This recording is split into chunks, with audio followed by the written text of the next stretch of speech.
로마서 10장 2절 3절 시작. 내가 증거하노니 그들이 하나님께 열심히 있었으나 올바른 지식을 따른 것이 아니니라. 하나님의 의를 모르고 자기 의를 세우려고 힘써 하나님의 의에 복종하지 아니하였느니라. 아멘. 바울이 로마서를 처음부터 쭉 이야기하면서 은혜의 복음을 증거하면서 자기 동족 이스라엘 백성들을 위해서 구원받게 해달라고 기도를 합니다. 근데 그들이 하나님께 대한 열심이 있으나, 그들의 문제는 하나님께 대한 열심은 있으나 올바른 지식을 따르지 않았다. 그 다음 또 한 가지는 하나님의 의를 모르고 자기 의를 세우려고 힘써서 하나님의 의에 복종하지 아니었다. 그렇습니다.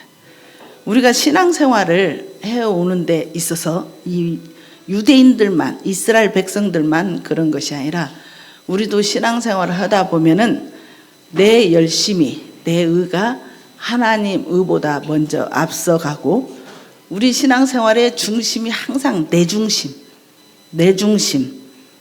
중심이다 보니까 내가 주인 노릇하고 내가 하나님 노릇하는 것이 답안되고 내 마음대로 내 열정대로 살아왔던 것도 있고, 지금도 거기에 빠져나오지 못하는 사람도 있고 그렇죠. 그런데 하나님께서는, 성경은 말하기를, 하나님은 정확하게 선포합니다. 우리의 신분에 대해서 너희는 어떤 존재라는 것을 이야기해 주는데, 네 열심으로 내 노력으로 사는 자가 아님을 이야기해 주는데, 요한복음 15장 5절에 나는 포도나무고 너희는 가지다. 분명하게 성경은 말합니다. 나는 포도나무고 너희는 가지다. 근데 포도나무와 가지에 있어서 이 가지가 포도나무를 떠나서는 살 수가 없어요. 떠나는 즉시 죽습니다. 이 가지는. 그러면서 우리가 나를 떠나서는, 하나님을 떠나서는, 예수 그리스도 안을 떠나서는 절대 살아갈 수가 없다. 절대 떠나서는 살 수가 없다. 아무것도 할 수가 없다. 열매도 맺을 수가 없다. 이 부분은 타협이 안 돼요. 이럴 수도 있고 이런 상황이면 저럴 수도 있게가 아니라, 아버지를 떠나서는, 예수 그리스도를 떠나서는 절대 아무것도 할 수 없다. 아멘. 여기 아멘입니다.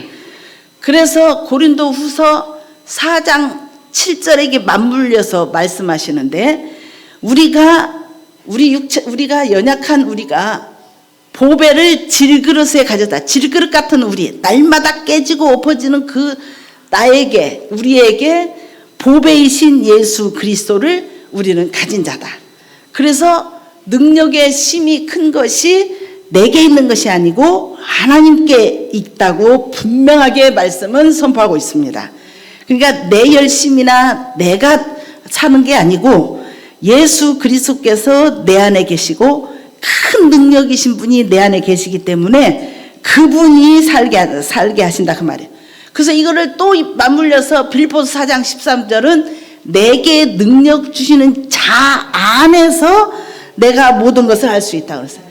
그러니까 내게 능력 주시는 자 안, 이것이 빠지고 내가 내 힘으로 열심히 하는 것은 안 된다는 거예요, 이게. 그래서 앞에 내게 능력 주시는 자 안에서, 그분 안에서만 우리가 모든 것을 할 수 있는 존재임을 믿습니까? 아멘. 이게 분명하게 하나님은 선포해 놨습니다. 이거를 믿어줄래 안 믿어줄래가 아니라 이거는 그렇게 믿을 수밖에 없다고 절대적인 하나님의 말씀이 선포합니다. 그래서 그런 우리에게 하나님은 새 피조물이다.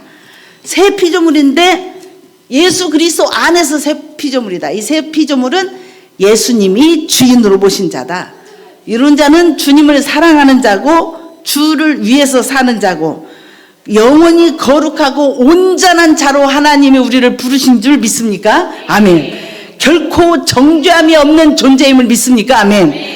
우리는 죄를 짓지 않는 자로 살도록 하나님께서 부르셨습니다. 예수님과 연합된 자로 불렀고 말씀에만 반응하는 자로 우리를 불렀습니다. 믿음으로 사는 자고 사랑을 알고 사랑을 믿고 사랑을 하는 존재로 우리를 부르신 것을 믿습니다. 사랑하면은 사랑은 실패하지 않고 사랑은 반드시 죄에서 승리할 수 있다고 주님은 말씀하고 계십니다. 아멘. 이거 하나님께서 우리를 보실 때 그렇게 보신다는 거예요. 그런데 우리가 우리 중심을 보니까 어때요? 중심에 우리는 머리로는 이거는 다 인정하고 아는데 내 중심에는 내가 있더라는 거예요. 내가 있는데 어떤 내냐? 내가 잘 뛰기 위해서 성령 충만하고 내가 기쁘기 위해서 성령 충만하고 내가 기도하는 것도 나를 위해서 기도하고 자식을 위해서 기도하고 어떤 문제 해결을 위해서 기도하고 그것까지에 계속 나를 위한 것들이 몸에 배어 있다는 거예요. 이거 자체가 틀렸다는 말이 아니라 우선 순위가 잘못됐다는 이야기를 하기를 원합니다. 그래서 우리는 복음 증거하고 우리가 주님을 사랑하고 찬양하고 하는 것이 전부 다 내가 주인이면서, 잘 들어보십시오, 내가 주인이면서 하나님을 찬양하고 내 중심이면서 하나님을 영화롭게 한다고 하면서 하는데 결국은 이게 다 뭐다? 주님을 사랑하기 때문에 하지를 않는다는 거예요. 여기서 우리가 주님을 사랑하지 않으면서도 그 일을 할 수 있다는 거예요. 정말 이해가 됩니까? 우리가 같이 안 사랑하면서도 같이 살 수가 있다니까요. 주님을 사랑하지 않으면서도 그렇게 살고 있더라는 거지. 근데 고린도후서 5장 14절에 보면은 뭐라고, 이 고린도후서 5장 14절에 보면은 바울 사도는 분명하게 이야기하는데 뭐라고 이야기하냐면 고린도후서 5장 14절, 그리스도의 사랑이 우리를 강권한다고 이야기합니다. 그리스도의 사랑. 저도 소원이 있다면 죽을 때까지 예수님을 미치도록 많이 사랑하고 싶어요.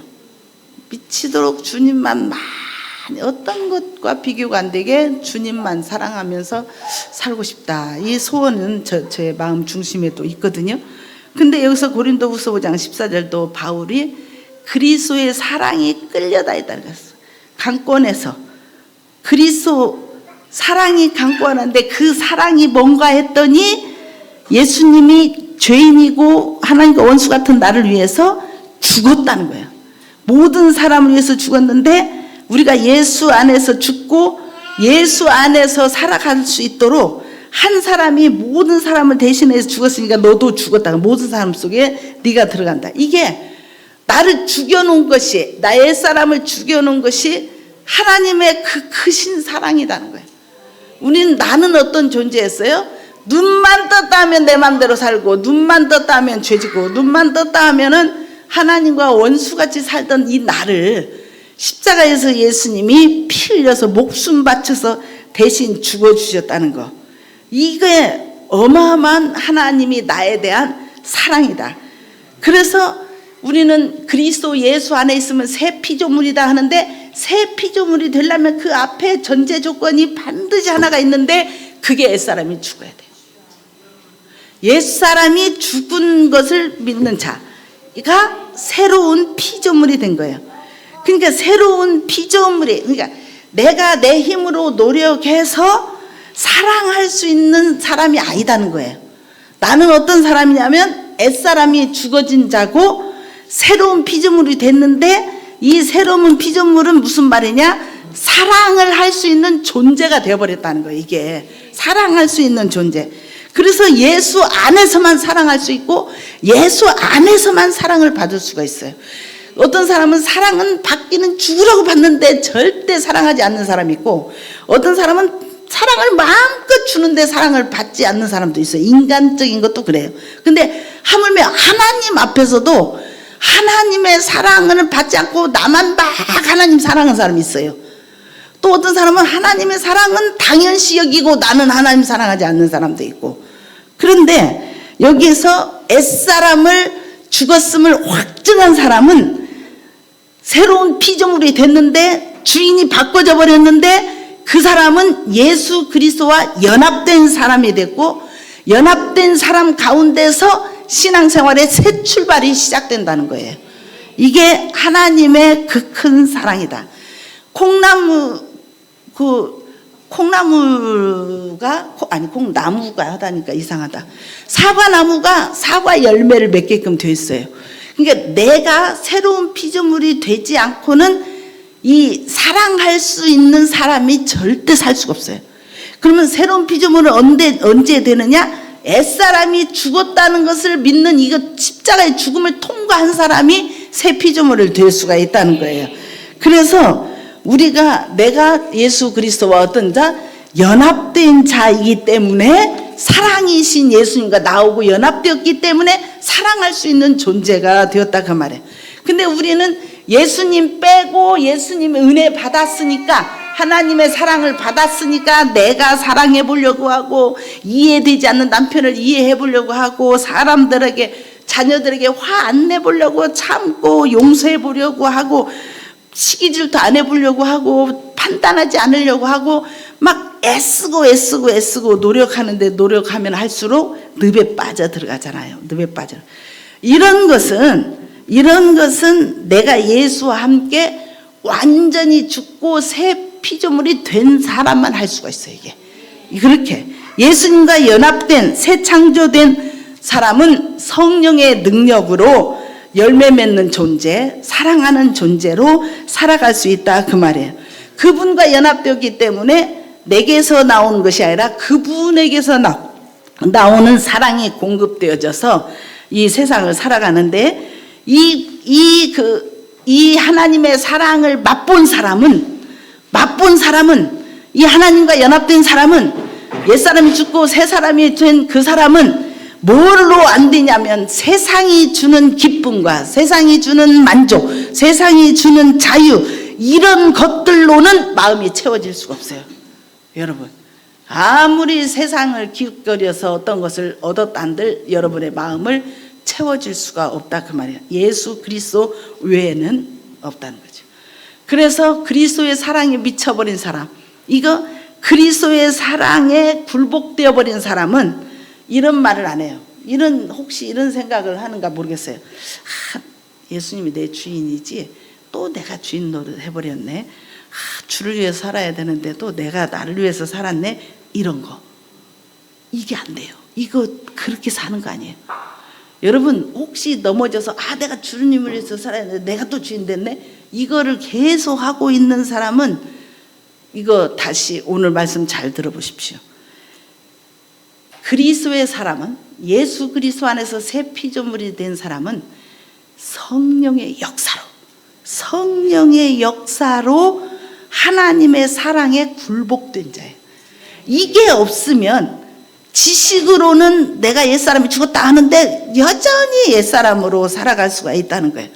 그래서 우리가 이 부분이, 옛사람이 죽었다는 이게 안 되면, 내가 기도하고 말씀 보고 간증도 기록하고 이렇게 막 하니까, 나는 아침 새벽에 일어나서 막 기도도 하고 말씀도 보고 막 이렇게 잘해, 간증도 써. 그러니까 내가 하나님을 사랑하는 줄로 착각해요. 근데 여기에서 잘 보십시오. 어디에 초점인지 아세요? 내가 내 행위에 더 초점을 두어요. 내가 행위에 초점을 줘. 무엇보다 하나님과 소통하고 사귐을 갖고 예수 그리스도로 가득 차고, 내 마음 뺏기기 전에 예수님으로 가득 채우고 말씀으로 가득 채우면서 무엇을 해도 정말 나는 그 예수님을 더 알고 싶다, 그분을 더 사랑하고 싶다, 주님과 나와의 이 관계보다, 아까 말씀 보고 기도하고 나는 했으니까 끝, 이러면은 이거는 사랑하는 표현이 아니고 무엇을 나타내는, 아까 로마서 10장의 말씀처럼 자기 행위에 초점을 많이 맞춰서 살아갈 수 있다 그 말이에요. 우리가 신앙생활에 하는 데 있어서 진짜 중요한 것은 하나님과 인격적인 만남은 반드시 통과가 돼서 있어야 됩니다. 그래야 보이지 않는 하나님을 보이는 하나님으로 믿고 살아갈 수가 있어요. 이게 돼야 되고, 또 한 가지는 그렇게 하나님을 인격적으로 만난 사람은 어떤 존재가 됐는가, 내 신분이 어떤 존재인가에 대해서 또 후반부에 제가 말씀드릴 겁니다. 그 다음에 또한 새로운 피조물이 된 우리는 어떻게 살아야 되는가, 어떻게 살아야 되는 거를 오늘 말씀을 이제 구체적으로 이야기해 나가려고 합니다. 요한복음 17장 3절에 보면은 영생은 곧 유일하신 하나님과 그가 보내신 예수 그리스도를 아는 거라고 했습니다. 여기서 아는 거, 이거 아는 것은 경험을 통해서 아는 거예요. 영생은 하나님을 경험을 통해서 하나님을 아는 것이 영생이에요. 영생을 계속 살아가요. 그래서 하나님의 능력을 경험하기도 합니다. 그런데 왜 나는 그렇게 안 되지?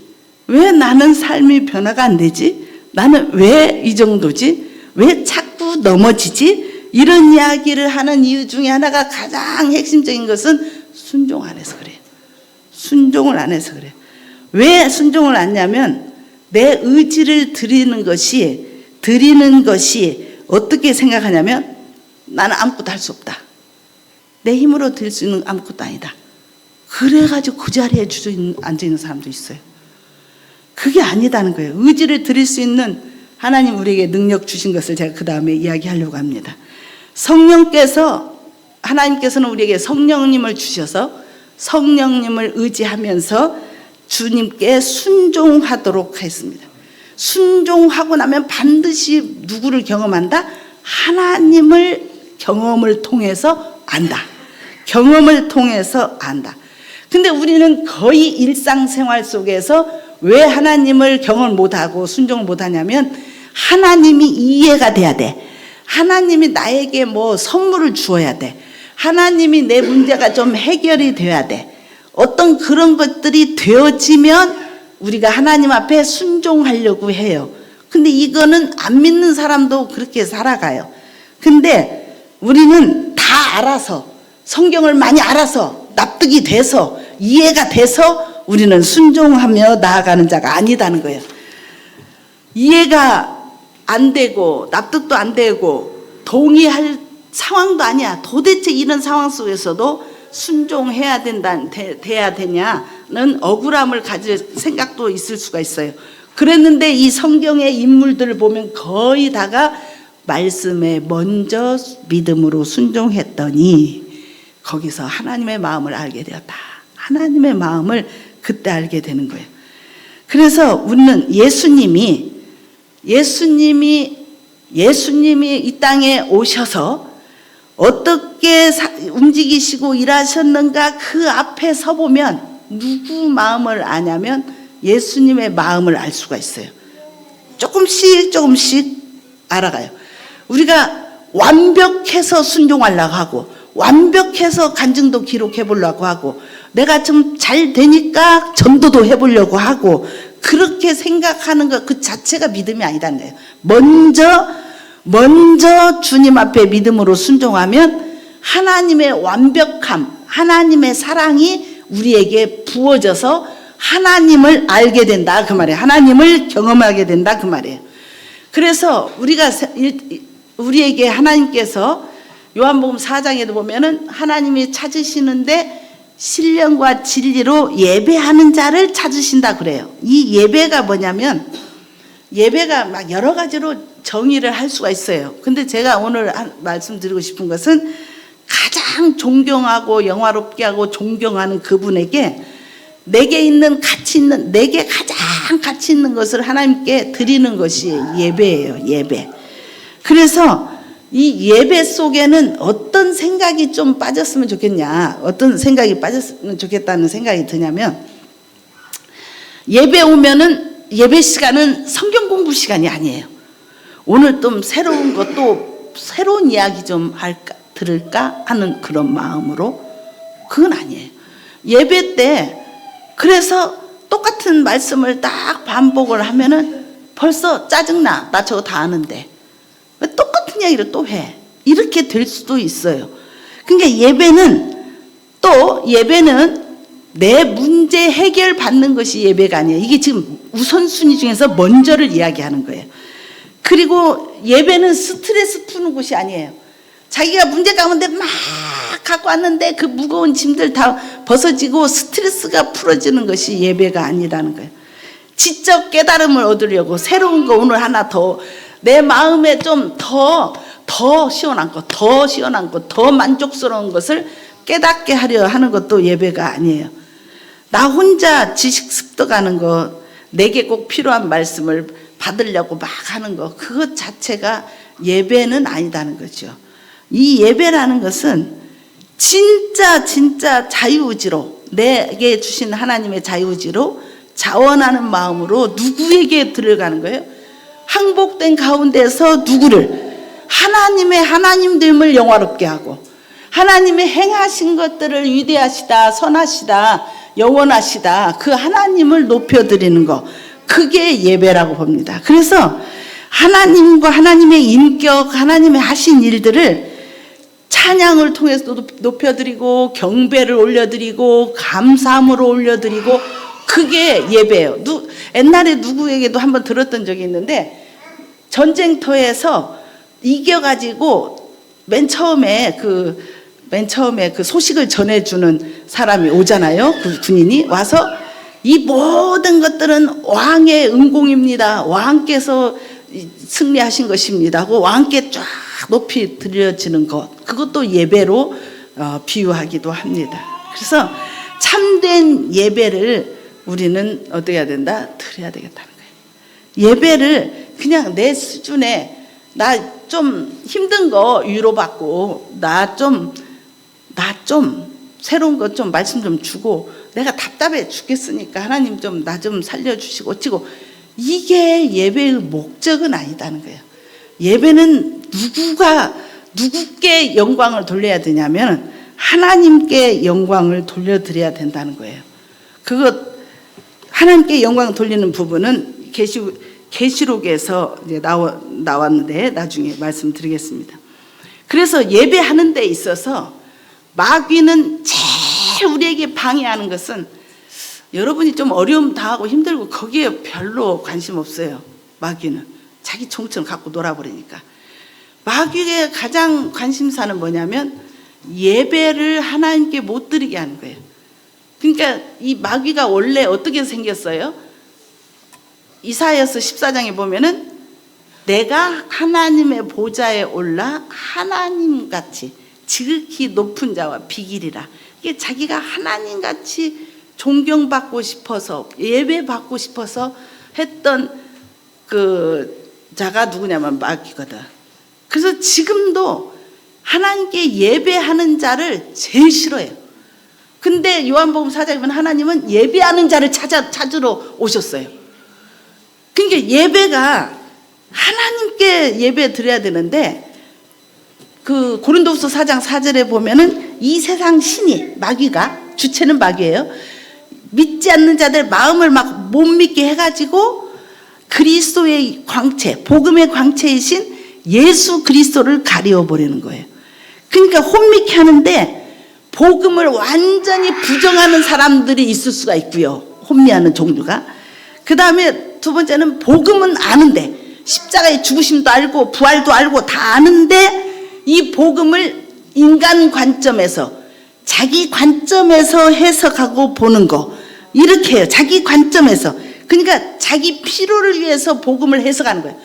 자기의 유익을 위해서 복음을 해석해서 받아들이는 거예요. 그게 자기의 도움이 되고 유익이 되는 것에 대해서만 받아들이는 거.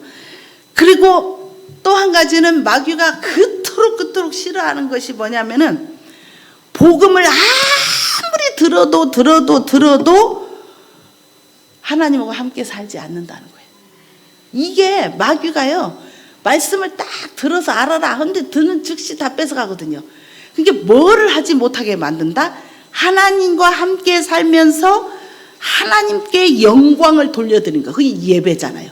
하나님과 예배를 통해서 하나님과 동행하면서 계속 예배 드려지는 이거를 마귀는 싫어해서 혼미케 한다는 거예요. 그래서 말씀 들을 때 무엇을 못하게 하냐면 아멘을 못하게 해요. 아멘. 내가 기분 나쁘니까 지금은 아멘 할 수 없어. 내가 저거는 이해가 반절은 되는데 다 이해 안 돼서 내가 아멘 할 수가 없어. 이런 거. 그러니까 말씀을 듣는 즉시 쭉쭉 흘러가 버려. 저거 아는 거 쭉 동의하고 공감하고 흘러가 버린다는 거예요. 보십시오. 요한복음 1장에 보면은 창조주이신 하나님이 천지를 창조하신 분이 자기 땅에 이 땅에 왔지만 이 예수님을 영접지 않았다고 그랬어요. 그렇죠? 영접만 안 한 것이 아니라 세상을 만든 창조주를 못 알아보고 창조주가 만든 나무에 달려서 창조주가 만든 사람에 의해서 이 예수님이 십자가에서 죽어요. 그러니까 이 예수님하고는 상관이 없는 거예요. 그러니까 하나님 믿고 교회 다니고 하니까 이것도 좋고 저것도 좋고 저것도 좋고 이것은 받아들이는데 진짜 누구는 못 알아보냐? 창조주 하나님이신 예수님을 못 알아보는 거예요. 이분을 받아들이지 않는 거예요. 그래서 그분을 죽이고 우리가 매일 삶 속에서도 조금만 문제가 있으면 창조주는 어디 가고 없어요.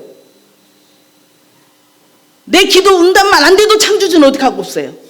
내 자식이 시험에 떨어지면 없어요. 예수님이 없다 그 말이에요. 이게 지금 현상이에요. 현실. 지금 우리가 사는 현실이에요. 근데 진짜 여러분이 완벽한 혼미에서 벗어날 수 있는 거, 혼미에서 벗어나야 되거든요. 벗어날 수 있는 것은 성령의 빛비침 없으면 이거는 절대 못 벗어납니다. 잠깐 지식으로 알아서 잠깐은 반짝할 수 있지만 거기에서는 벗어날 수가 없어요. 성경을 다 그 복음을 알아도 십자가를 알고 옛사람 죽음도 알고 부활도 아는데 거기에서 못 빠져나와요. 이거 하나가 성령의 비침이 있어야 되고 또 한 가지는 반복이에요. 반복. 왜 반복이냐면 모든 문제의 해답은 복음밖에 없어요. 예수 그리스도가 모든 문제의 해답인 거 믿습니까? 아멘. 그래서 계속 복음이신 예수 그리스도를 계속 전파를 하면은 그 예수 그리스도를 믿도록 하시는 분이 성령님일 뿐만 아니라 반복해서 계속 듣다 보면 성령의 역사로 전혀 뻔하게 알고 있었던 그것이 나를 감격적으로 내 마음에 확실하게 믿어지는 역사가 있기 때문에 그래요. 여러분이 어린아이처럼 한번 들었다면 다 믿어져 버리면 반복할 필요가 없어요. 그런데 말씀은 반복에 의해서 된다 그 말이에요. 그럴 때 내가 복음에서 예수님 중심 하나님 관점이 아니라 내 관점으로 내 구원, 내 변화, 내 가족 변화, 내 문제 해결 막 이것만 추구하고 있다가 복음의 광채는 안 보여.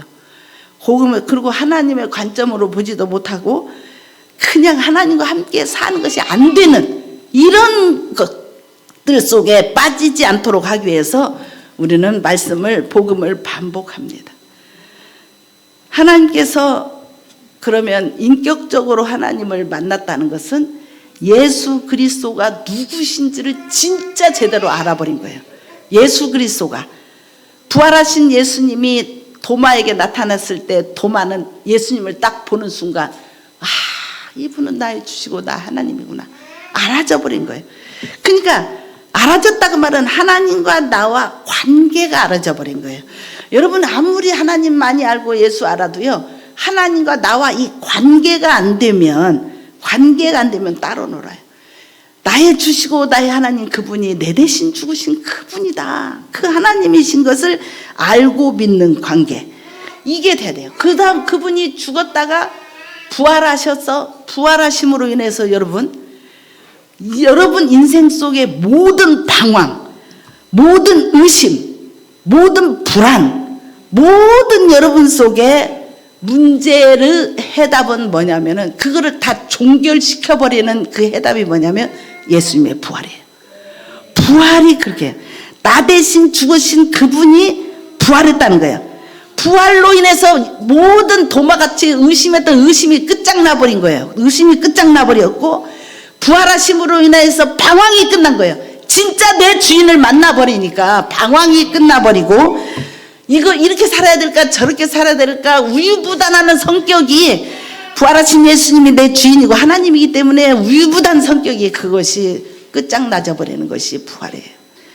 그래서 이 부활과 나와 무슨 관계가 있냐, 그분이 그 부활하신 예수님이 나에게 무슨 의미가 있냐, 이게 계속 관계성으로 가야 되는데 마귀가 여기서 노리는 것이 뭐다? 마귀는요 연결고리를 끊어버려요. 그러니까 예수님 십자가도 믿어라. 예수님 부활도 믿어라. 근데 그것이 누구하고 상관이 없게 만든다? 나하고 상관이 없게 만들어. 그러니까 부활을 지식으로 알고 십자가도 지식으로 알고 나하고는 상관없이 살게 하는 것이 뭐냐면 마귀가 그래요. 마귀의 계략은 아까 그렇죠. 제가 얼마 전에도 마귀는 인정사정 안 봐준다고요. 마귀는 나를 봐주지 않아요. 너 이번에만 봐줄게 이게 없어요. 마귀는 잔인하고 죽이고 멸망시키거든요. 그러니까 이 부활로 너무나도 마귀가 흔들 수 없는 것이 부활이잖아요. 죽음까지는 마귀가 흔들 수 있지만 부활은 마귀가 흔들 수가 없거든요. 부활로 인해서 이 모든 예수님이 하신 말씀과 예수가 하나님이신 것과 이 말씀이 전부 절대적인 살아있는 하나님 말씀이라는 것이 믿어져 버린 거예요. 이게 부활로 이거 흔들 수가 없어요. 그 다음에 부활로 인해서는 너의 주인이 아니라 나의 주인, 모든 사람 속에 내가 들어가 있다는 거라요. 어떤 말씀을 쭉 다 하면 이거는 내 남편이 들어야 되고 이거는 내 자식이 들어야 되고 이게 아니라 나에게 하는 말씀, 내게 한 것이다. 그리고 대신 죽었다가 부활했는데요. 구약은 제사할 때 양이 내 죄가 그 양에게 이렇게 안수해서 대신 양이 죽었어요. 신약에 와서는 어떻게 표현한지 아세요? 정말 감사해요. 구약에서는 내 죄 때문에 대신 죽어줬어요. 근데 신약 시대 와서는 로마서 6장 6절에 내가 예수 그리스도와 함께 옛사람이 예수 그리스도와 함께 죽었다고 그랬어요. 그러니까 대신 정도가 아니라 함께 얼마나 많이 나오고 상관성 있게 만들었다 그 말이야. 함께 내 옛사람이 예수와 함께 죽었다. 요한은 사랑의 사도라는 것을 알아요. 원래 사랑의 사도가 아니에요. 성질이 급한 사람인데 어떻게 해서 이 사람이 됐냐. 부활하신 예수님을 이 요한이 만나잖아요. 다 만났는데 이분이 부활한 후 예수님 만난 후에 요한복음을 쭉 기록하기 시작하면서 1절에서 부활한 그분을 내가 만났는데 그분이 요한인 나의 죄 때문에 세상 죄를 지고 가는 어린 양이 됐다. 이것이 영광스러운 그 하나님이 나 때문에 내 죄 때문에 십자가에서 어린 양으로 죽어갔다는 그것이 이 요한에게서는 충격이었고 그 사랑이 눈이 열려져 버린 거예요. 야, 이게 사랑이구나. 눈이 열려져서 사랑에 미쳐버렸던 것이 요한이 그랬어요. 내 대신 죽으신 예수님, 나와 함께 죽으신 예수 그리스도를 이야기하고 있습니다. 우리가 새로운 삶을 살기 전에 꼭 알아야 될 것이 옛사람이 죽었다는 것을, 예수와 함께 죽었다는 것을 제발 이거 안 믿어지면 성령을 의지하면서 기도해서 믿어지도록 해야 돼요. 머리로가 아니고 입으로가 아니라 이 심장에서 믿어져야 돼요. 내 옛사람이 죽었다. 여러분 한번 생각해 보세요. 우리 어릴 적부터 지금까지 나는 내 삶을 볼 때도 하루에 한 가지만 죄 지어도요. 제가 68이에요. 77이에요. 그렇게 많이 먹었는데 얼마나 죄를 많이 지었어요.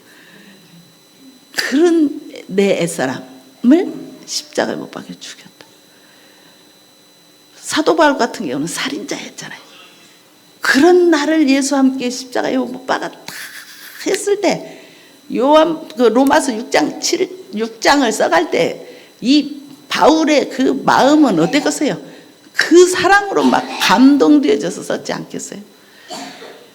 옛사람인 내가, 여러분이 골치 아파하는 여러분 맨날 넘어지는 여러분, 사랑하지도 못하는 여러분, 판단 정지하는 나, 이래 봐도 저래 봐도 변하지 않는 나, 아무리 봐도 사랑받지도 못하고 사랑받을 만한 조건도 없는 나, 이런 나를 예수님이 품고 함께 죽었다는 거예요. 이게 선명해야 돼요. 이게 성령의 빛비침으로 되어져야 돼요. 그것이 먼저 되지 않으면 새로운 피조물로서의 당당하고 막 자유롭고 감격이 넘치고 이게 안 돼요. 되다 말다 해요.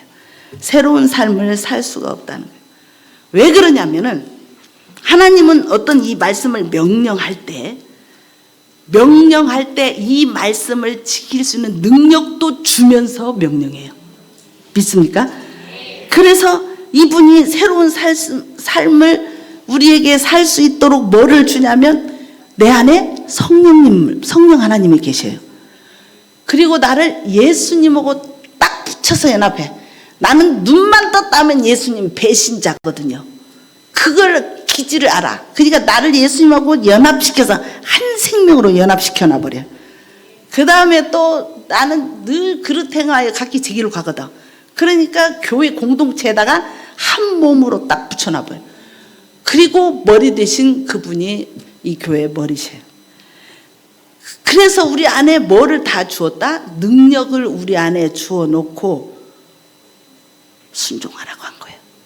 근데 우리는 그 능력이 안 보이고 예수님의 광채가 안 보이고 하나님이 안 보이고 그러니까 어쩐다? 순종을 안 해요. 지도기도 순종을 안 하는 것이 몸에 다 배어 있어요. 몸에 배어 있어요. 순종 안 해요. 하나님은 우리에게 왜 하나님이 내 안에 들어오셔서 그렇게 되냐면 새로운 의지를 주셔서 하나님을 들여서 의지를 들여서 순종해서 하나님을 경험하게 해놨는데 우리는 뭔가 좀 내가 변화되고 내가 좀 내세울 것도 있고 뭔가 좀 문제가 좀 풀려서 와 하나님 믿으니까 이렇게 잘 되고 있어. 이것이 딱 되면은 순종하려고 그래요. 하나님은 그거를 우리한테 요구한 적이 없어요. 부족해도 말씀 좀 몰라도 좀 어리석어도 말씀을 들었을 때 믿음으로 순종부터 하는 거예요. 그래서 하나님은 믿음 이야기할 때 어린아이로 비유하잖아요. 어린아이가 뭐예요? 완전하지 않잖아요.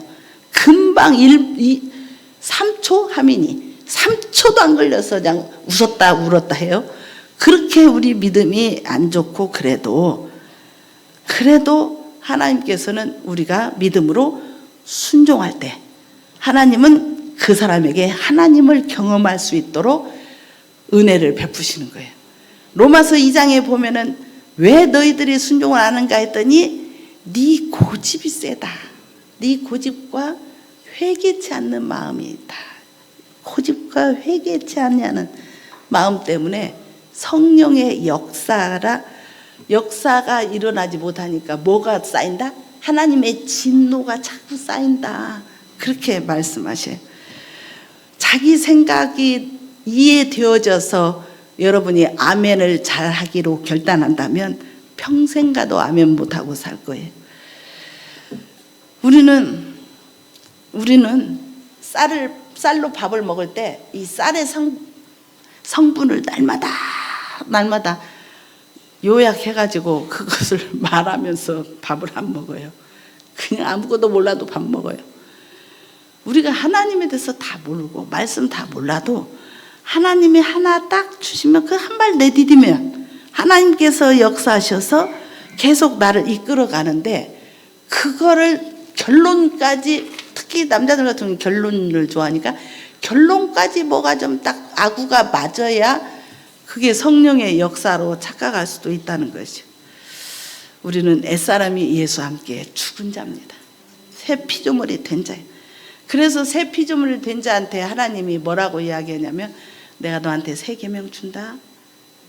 새 계명을 주는데 서로 사랑하라. 근데 어떻게 사랑하냐? 기준이 있어. 내가 너를 사랑한 것처럼 사랑해. 굉장히 기준이 크지요? 에베소서 5장에 보면 남편들한테 뭐라고 하는지 아세요? 여자 아내 사랑하라고 그래요. 남편들은 아내 사랑하는데 목숨 걸어야 돼요. 어떻게 걸으라고 했냐면 남편들아 아내를 사랑하되 목숨 걸고 사랑하라. 예수님이 교회를 위하여 목숨 주었듯이 걸었듯이 아내 사랑하는데 뭐 하라고? 목숨 걸고 사랑하라. 왜 그랬겠어요? 아내 쳐다보면 사랑할 만한 건덕지가 없어요. 그러니까 그렇게 하라고. 근데 여자들한테는 또 뭐라고 하냐? 아내들이요 죽게 하던 남편에게 하면서 뭐라고 이야기냐면 조금 가벼워. 범사에 사랑이라고 해요. 범사에. 순종하라고 그럽니다. 마태복음 5장에도 보면 44절에 원수를 사랑하고 핍박하는 자들 위하여 기도하라 그래. 그러면서 베드로전서 1장 16절인가 11절 보면은 내가 거룩하니 너도 거룩하라고. 지금 제가 몇 구절을 이야기하는데 이 구절들이 수준이 높아요, 작아요? 어마어마한 수준이에요. 어마어마한 수준. 그런데 주님이 뭐라고 하는지 아세요? 이런 능력이 여러분 안에 있다는 거예요. 이런 능력이 네 안에 있다는 거예요. 그러니까 못하는 것을 명령하지 않아요. 하나님은 다 주시고 하나님이 삼위일체 하나님이 내 안에 들어와서 하시면서 하는 거예요. 이거를 하도록. 새 피조물이 그런 존재예요. 새 피조물, 새롭게 하나님의 형상이 회복된 자예요. 하나님 사랑하는 존재가 된 자가 새로운 피조물이다 그 말이에요. 그래서 고린도후서 5장 17절도 그리스도 안에 있으면 새로운 피조물이에요. 그리스도 밖에서는 이렇게 살 수가 없어요. 그리스도 안에 있어야 이런 삶을 살아갈 수가 있어요. 지금 이번 토요일 날도 로마서 막 이야기하는데 로마서 6장에 기가 막힌 새로운 피조물이 사는 방법을 로마서 6장에 나왔어요. 6장 11절에 6장 6절에 보면은 새로운 피조물이 된 사람은 반드시 알아야 되는데 경험을 통해서도 알아야 되고 실제 삶에서도 계속 알아야 되는데 너희 옛사람이 예수는 네 옛사람이 예수와 함께 죽었다는 것을 알아라는 거예요. 죽었다는 것을 알아라. 근데 그 죽었다는 것을 아는 이유 중에 하나가 뭐냐? 다시는 죄에게 종노릇하지 아니하려 함이라. 아멘. 여러분, 죄의 종노릇하는 거 어느 부모가 자기 자식이 맨날 죄의 종노릇 하는 거 원하는 건 부모가 어디 있겠어요? 하나님 아버지가 하물며 자기 아들을 죽이면서까지 우리를 살렸는데 다시는 죄의 종노릇 하지 않게 하기 위해서 우리 옛사람을 예수와 함께 자기 아들 예수와 함께 십자가에 못 박혀 죽게 만들어요. 이거를 좀 제발 뭐하라? 알아라. 그 환경을 통해서 삶을 통해서 알아라는 거야. 알아라. 제발 좀 알아라. 이거가 되어야 됩니다. 이게 안 되면 죽었다는 거 안 되면 6장 11절에 여기라가 안 돼요. 여기라. 예수 믿을 때 여기서 여기라 했던 이런 것들은 현재형이에요. 여러분 신앙생활은 현재형이에요. 여기 현재형인데 믿어라 그 말이에요. 네가 예수 믿을 때 예수님께서 다 해놓고 다 이루어 놨다는 것을 믿으라는 거거든요. 근데 이 믿는 것을 한 번 믿고 끝내지 말고 계속 항상 지금 믿으라는 거예요. 지금 믿으라는 거예요. 나는 옛사람이 죽었고 내가 어떤 사람이다? 새 창조물이 되었다는 것을 지금 믿어라. 또 내일 또 믿어라. 오늘 또 믿어라. 막 계속 믿으라는 거예요.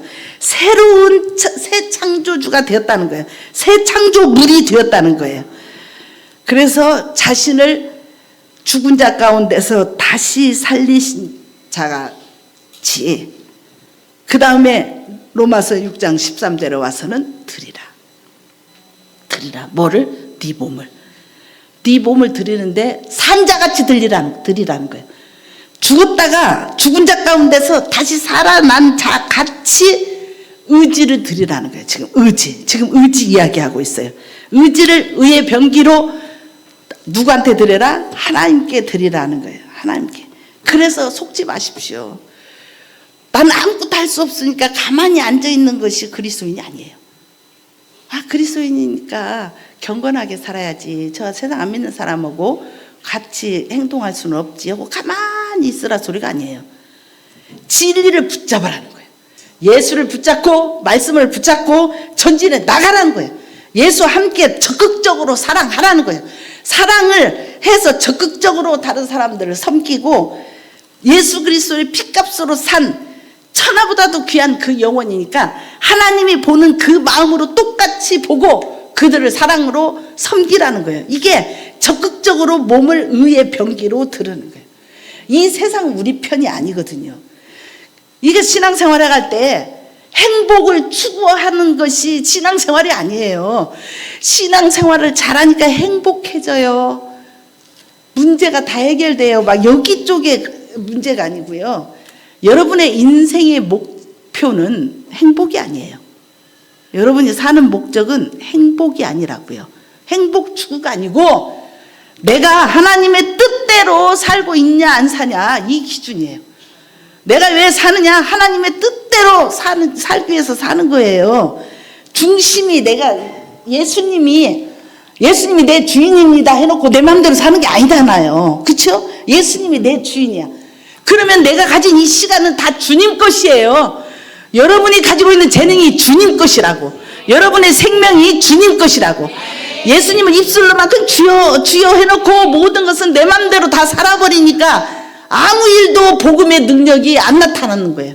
복음은 분명히 하나님의 능력이라고 했는데 하나님 우리한테 속였겠냐 말이에요. 가짜를 우리한테 말하고 있냐 그 말이 아니거든요. 능력이 나타나는 거예요. 하나님 우리를 부르신 그 소명대로 살으라는 거예요. 좀 고난이 있을 수 있어요. 예수 믿으면 힘들 수도 있어요. 지금 이 시간에 가서 집에 가서 편히 누워서 잠자면 되는데 이 시간에 와 있잖아요. 하나님의 뜻에 순종해 나가는 것이 진짜 우리를 만드신 행복, 진짜 행복이지 우리 사람이 추구하는 행복이 아니다는 거예요. 그래서 좀 고난이 있다 할지라도 힘듦이 있다 할지라도 하나님의 뜻대로 순종하며 나가는 길을 가는 게 주님을 주로 모신 자의 삶이라는 거예요. 근데 우리는 어떻게 이야기를 하냐면 로마서 7장에 보면은 여러분으로 하여금 기가 막히게 빠져나가게 하는 구절이 하나가 있는데 로마서 7장 20절에 보면은 내가 죄를 지었는데 이 죄를 행하는 자는 내가 아니고 내 속에 거하는 죄니라 이 말이 나와. 이 말을 잘못 사용해버리면 어떻게 되냐면은 여기서 구원파가 나오는데 보십시오. 어떤 청년이 초등학교 선생님인데 학교까지 가다가 오토바이가 하나가 길에 서 있었어요. 그러니까 저 오토바이 타고 빨리 학교 가고 막 그러니까 그 오토바이를 타고는 마음껏 며칠 동안 학교도 가고 신나게 살았어요. 그러다가 경찰한테 붙잡혀서 이제 경찰 앞에 딱 나갔는데 뭐라고 하냐면 내가 죄진 것이 아니에요. 내 죄는 하나님이 다 용서해 줬고 내가 죄진 것이 아니에요. 이해가 돼요? 내가 아니에요. 내 속에 죄가 죄직했어요. 내가 도둑질한 게 아니에요. 말이 돼요? 우리 그리스도인들이요. 내가 아무것도 할 수 없다. 나는 예수님 떠나서는 아무것도 할 수 없다는 게 내 맘대로 살아버리고 뭐라고 이야기해? 내가 산 것이 아니고 내 속에 죄성이 있어서 그래. 말이 돼야 안 돼요? 안 돼요. 이 말은 언제 써야 되냐면 이 예수 사람이 죽었다는 사실을 붙드는 이 시점은 언제 전쟁할 때 써야 되냐면 마귀가 주는 생각이 딱 들어왔을 때, 마귀가 내 감정을 분노케 하려고 하는 그 상황이 딱 들어왔을 때 그때 써먹는 거예요. 내가 아니다. 나는 예수와 함께 죽었고 내가 아니고 내 안에 예수가 사신다. 나는 새로운 피조물이 됐다. 나는 여기에서 이 죄를 지을 수 있는 나는 죽었다. 이때 싸우라고 준 이 말씀이에요. 근데 죄 짓고 나서 여러분 예수를 주로 믿는다고 하는 사람 잘 보십시오. 죄 짓고 나서 또 내가 죄 졌습니다. 죄성 때문에 죄 안 지으려고 해도 또 죄 졌습니다. 이러면서 마음대로 죄 졌. 게임할 것 게임 다 하고 놀 것 다 놓고 자기 마음대로 살 것 다 하고 판단할 것 판단하고 이거는 내가 죄진 것이 아니고 내 안에 죄성 때문에 어쩔 수 없이 넘어질 수밖에 없는 차입니다. 이거는 대책이 없어요. 죽는 길입니다. 죽는 길이에요. 이렇게 하면은요 반복적으로 이렇게 살면서 왜 나는 죄가 안 끊어지지? 왜 나는 죄가 계속 나오지? 이렇게 이야기해. 계속. 그러면 여러분 안에 있는 복음은 내가 믿는 복음하고 달라요? 복음의 능력이 안 나타나요? 신경질을 내고 화내고 다 내고 맨날 반복적으로 해서 나는 육신이 약해서 죄를 지을 수밖에 없어. 그러면서 반복적으로 계속 죄를 끊지도 않고 계속 지서 이렇게 하면서 내가 또 주인 됐네. 예수님이 주인인데 이거는요 마귀한테 속는 거예요. 우리가요 이런 사람은 이렇게 이야기합니다. 예수 믿어도 안 끊어진다. 예수 믿어도 변화 안 된다. 예수 믿어도 그 모양이다. 예수 믿어도 죄 짓고 예수 믿어도 순종 안 한다. 이렇게 이야기합니다. 이 사람의 복음은 그런 복음이에요. 로마서 1장 16, 17절에 모든 믿는 자에게 구원을 주시는 하나님의 능력이 아니에요. 그 능력이 아니에요. 우리는 새 피조물로 만든 하나님의 새 피조물이고 하나님 자녀인데 이 새 피조물은 성령과 말씀에 의해서 살게끔 만들어졌어요. 기차는 선로 위에 달리도록 만들어지듯이 우리는 성령의 도우심 받아야 새로운 피조물답게 살아갈 수가 있는 거예요. 그런데 우리가 죄 가운데 넘어질 수 있어요.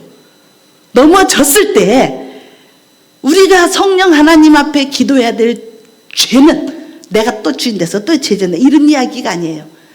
내가 날마다 거짓말하고 내가 악한 습관이 있어서 나 홀로 죄짓고 이렇게 하는데 이 죄가 얼마나 무서운지 나로 성령님 알게 해주십시오. 이걸 하나님 앞으로 가서 이렇게 기도해야 돼요. 하나님 앞에 가야 돼요. 거짓말하고 음란하고 판단하고 정죄하고 염려하고 악한 생각 속에 다 살면서 왜 나는 안 변하지? 왜 나는 이 모양 욕구리지? 언젠가 썸데이 나는 변화될 거야. 이런 말 하지 마시라고요. 마귀한테 놀아 넘어가는 거예요. 이게. 이 죄를 갖고 하나님 앞에서 통곡해야 돼요. 울어야 돼요. 하나님 이 죄가 얼마나 악한지 이것 좀 알게 해주십시오. 나는 돈에 약하고요. 저는 이성에 약하고요. 어떤 사람은 욕심에 약하고 어떤 사람은 자녀에 약하고 약한 부분들이 많이 있어요. 사람들마다. 근데 그거를 그냥 놔두면 망가진다니까요. 망가져. 하나님이 여러분 이렇게 생각하면 안 돼요. 가만히 있으면 내가 맘대로 망가지고 살아도 하나님이 나를 축복할 것이다. 이런 복음은 없어요. 망가진다고요. 방치하지 마십시오. 방치하지 마. 하나님 앞에 가서 하나님 이 눈으로 하나님 마음으로 이 죄를 보게 하시고 성령께서 이 죄가 얼마나 파고 들어가서 죽이고 멸망시키고 끌고 다니는가를 샅샅이 보게 해달라고 성령을 의지해야 되는 거예요. 인간적인 기준에서 조금 양심에 조금 가책이 있어갖고 기도하고 또 죄짓고 또 기도하고 죄짓고 이렇게 하지 마세요. 그게 아니라는 거예요. 하나님이 보실 때 이 죄가 얼마나 악한가를 정말 이것이 나를 묶어서 아무것도 못하게 합니다. 바보같이 되게 만들고 쇠고랑이 찬 것처럼 내 인생이 풀리지가 않습니다. 여러분 눌려있으면 인생이 안 풀려요. 아시겠어요? 젊음을 전부 다 망가뜨리고 함부로 다 쓸고 나중에 뭐 복받는다 이런 생각하지 마시고 눌린 것들은 반드시 풀어야 돼요. 예수님이 자유케 하려고 오셨기 때문에 그래요. 느헤미야에 보면은 느헤미야가 예루살렘 성벽이 다 무너졌고 불타버렸다는 것을 알고 예루살렘으로 오잖아요. 와서 쫙 성벽이 무너진 것을 보고 제일 먼저 뭐를 한지 아세요?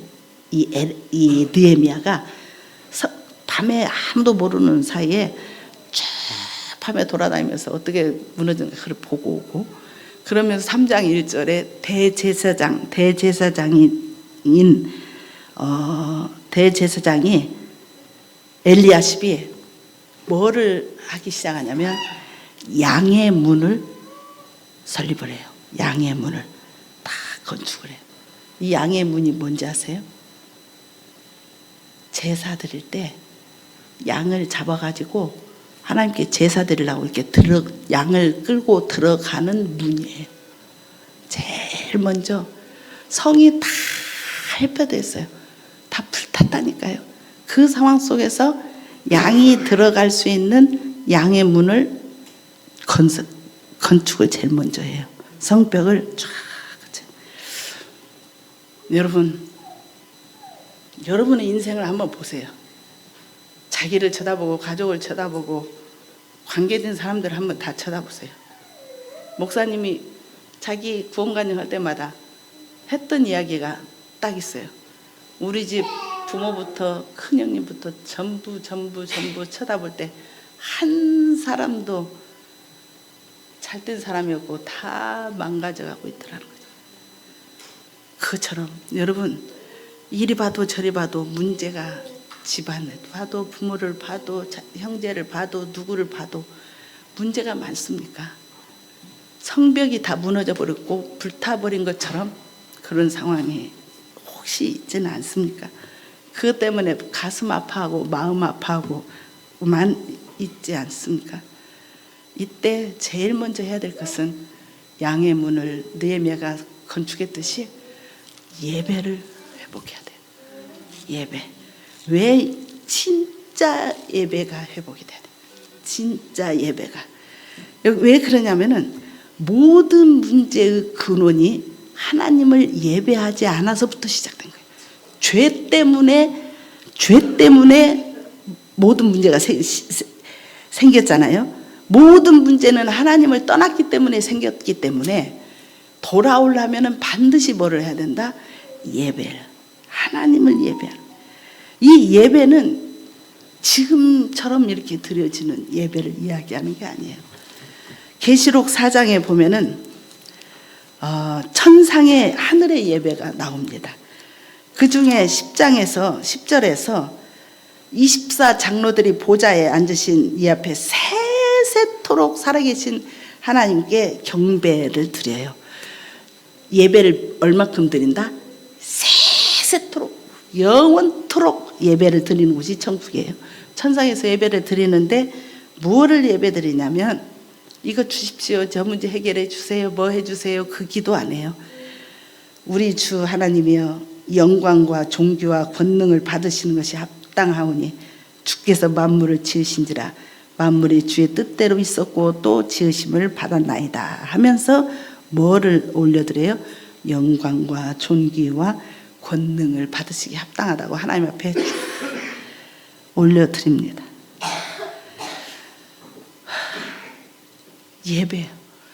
예배는 1차적으로 여러분의 문제 해결이 되는 것이 예배가 아니에요. 예배를 누가 만드셨어요? 하나님이 만드셨어요. 하나님이 예배하는 자를 찾아요. 누구를 예배하는 자? 하나님을. 신령과 진리로 예배하는 그 하나님을 찾아요. 예배 시간에는 반드시 하나님을 만나야 돼요. 하나님을 만나서 하나님 앞에 영광을 올려드리는 게 예배예요. 그러니까 얼마나 많은 집중력, 온 마음과 정성을 다하고 인님을 다하지 않으면, 굴복하지 않으면 진짜 예배 시간에 딴 생각 다 나고, 찬양팀 하는 사람들은 막 예배를 막 찬양 다 해놓고 예배당 자기 자리에 와서는 이제 내 할 일 다 했다 하고 마음을 비워버리거나 마음을 놓아버리거나 졸거나 헛짓하거나 그럴 수 있는 가능성이 많아요. 예배 시간에 별것 다 하면서 하나님 만나는 것이 아니고 어떤 좋은 말씀 하나 얻을까, 뭔 말씀 하나 새로운 거 없을까, 어떻게 하면 또 하나님을 좀 더 알까 이러고 있으면 안 돼요. 누구를 예배하러 나왔어요? 저 하나님을 안 만나면 내가 정말 못 살겠다는 간절함이에요. 그래서 성령을 갈망하라고 그랬어요. 목마르듯이 갈망하는 자, 믿는 자의 배에서 생수의 강이 흘러 넘치다까지 한다고 그랬어요. 그런데 이 예배를 못 드리게 하는 진짜 요인 중에 하나가 뭔지 아세요? 여러분을 방해하는 게 뭐냐면은 생각인데 염려예요. 염려한다 그 말은 생각이 복잡하다는 거예요. 생각이 너무너무 복잡해요. 그래가지고 왜 염려를 해서 마귀가 이렇게 생각을 싹 사로잡아 버리냐면, 생각이 많고 이렇게 딱 내 생각을 마귀가 휘어잡으면 제일 먼저 못하는 것이 의지를 박탈당해요. 의지가 움직이잖아요. 생각은 많은데 의의 병기로 하나님께 안 드려요. 이게 마귀가 노리는 거예요. 그러니까 그 말은 다른 말 표현해서 하나님 앞에 예배하지 못하도록 하는 거예요. 의지를 들여서 순종을 해야 거기서 하나님을 경험해서 하나님을 영화롭게 계속 올려드려야 되는데, 영광 올려드려야 되는데, 그거를 못하도록 생각을 딱 사로잡아서 그 사람을 무너뜨리게 만들어버려요. 그러니까 큰 것이 아니다니까. 아주 작은 것이. 그래서 옛날 우리 어렸을 적에 초등학교 들어가면 뭔 노래예요? 원숭이 엉덩이는 빨개. 빨가면 뭐? 사과. 사과는 달더라. 다르면 바나나. 바나나는 뭐라고? 길더라. 기차 막 이렇게 올라가서 어디까지 가요? 백두산까지 가버려요. 이 생각 하나가 백두산까지 가버린다고. 그러니까 이 생각 하나가 여러분의 많은 생각을 막 해가지고 나면 뭐를 한다? 마귀가 여러분을 사로잡아 버리니까 의지가 박탈되니까 하나님 앞에 예배하지 못하게 해요. 그래서 이걸 못하니까 뭐가 돼버려요? 의지가 박탈되니까 낙심이, 지난주 말씀처럼 낙심이 잘 안 돼요. 낙심이 되어가지고 아무것도 못하게 만든다. 그래서 의지를 들여서 순종을 못하게 한다. 그 말이에요. 나와보세요. 그 다음. 또 한번 이 앞으로 나와. 비슷해져가지고 신앙생활이 아니라 철저하게 내 중심이냐 하나님 중심이냐 이렇게 정말 영적으로 성령 안에서 깨어있어 보면은 내가 엉뚱한 대로 방향이 많이 가고 있다는 거, 복음에 엉뚱한 것이 많이 믹서되어 있다는 거, 이런 것들을 누가 가르쳐 주신다? 성령님이 가르쳐 주세요. 그래서 기도하지 않으면 이게 안 들어와요. 그냥 머릿속에서만 이해하고 끝나고 만다는 거죠. 그 다음 나와보세요. 한 명만 더 가겠습니다.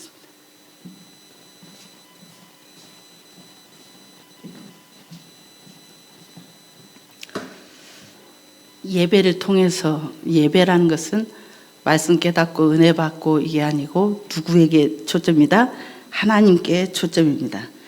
그래서 오늘 말씀을 마무리하면서 요한복음 11장에 보면은 누가 나오냐면은 나사로와 마르다와 마리아가 나옵니다.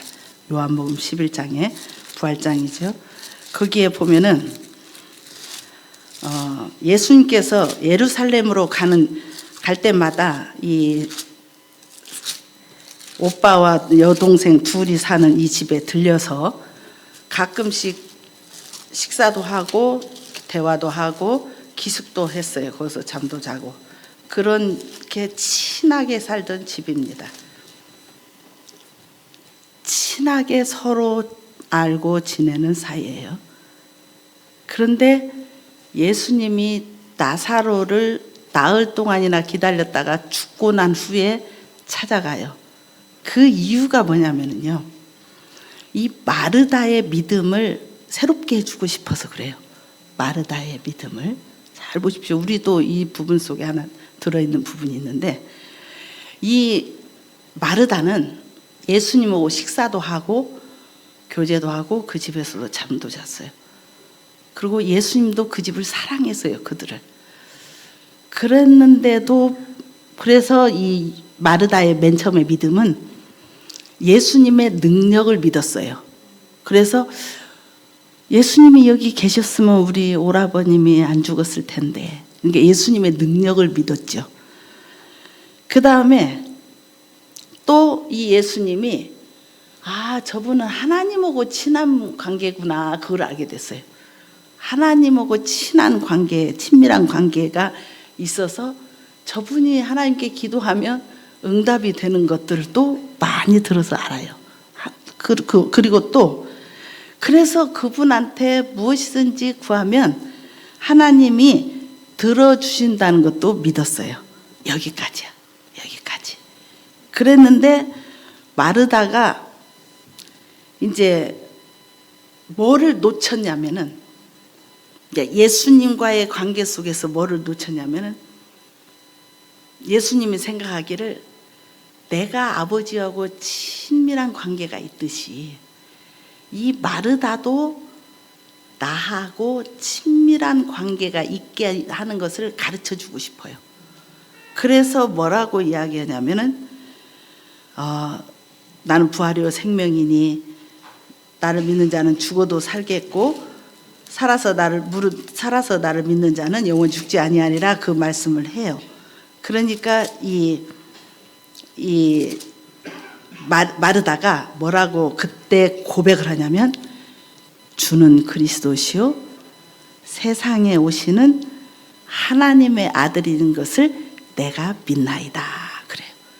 그러니까 예수님이 하나님 아버지하고 친밀한 관계에 있는 것처럼 이 마르다가 그때사 지금 누구하고 친밀한 교제가 가요?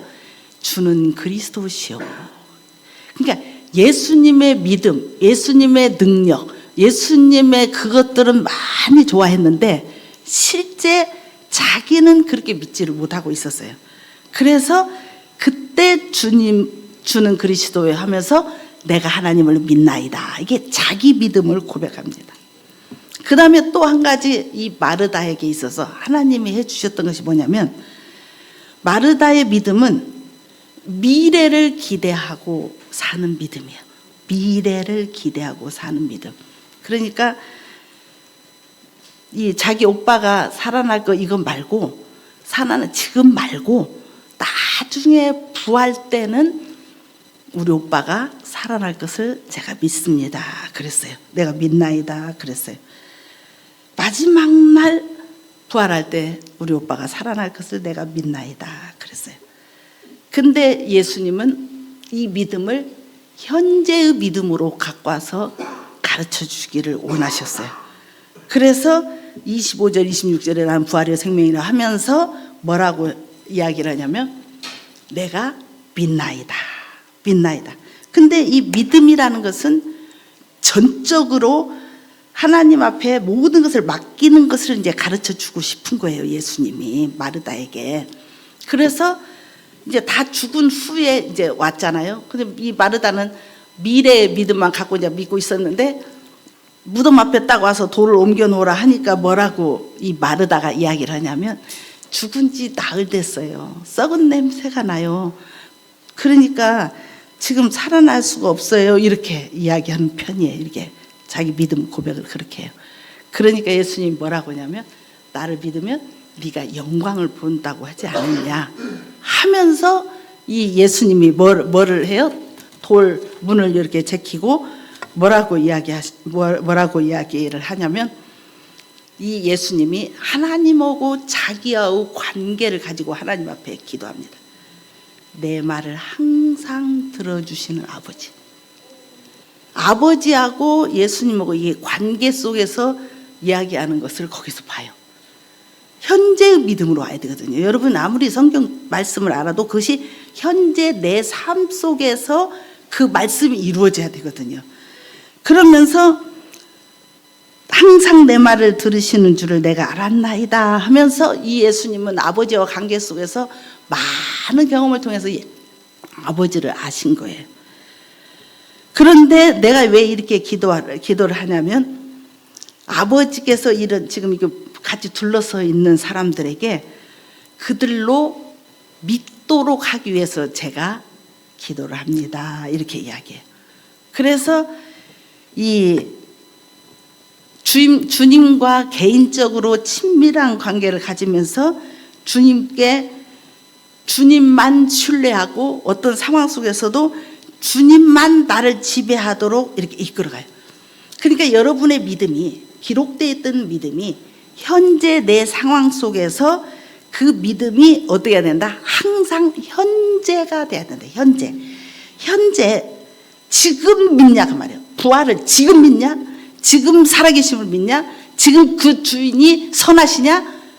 지금 이 순간에 그분의 능력이 진짜 살아있는 능력이냐?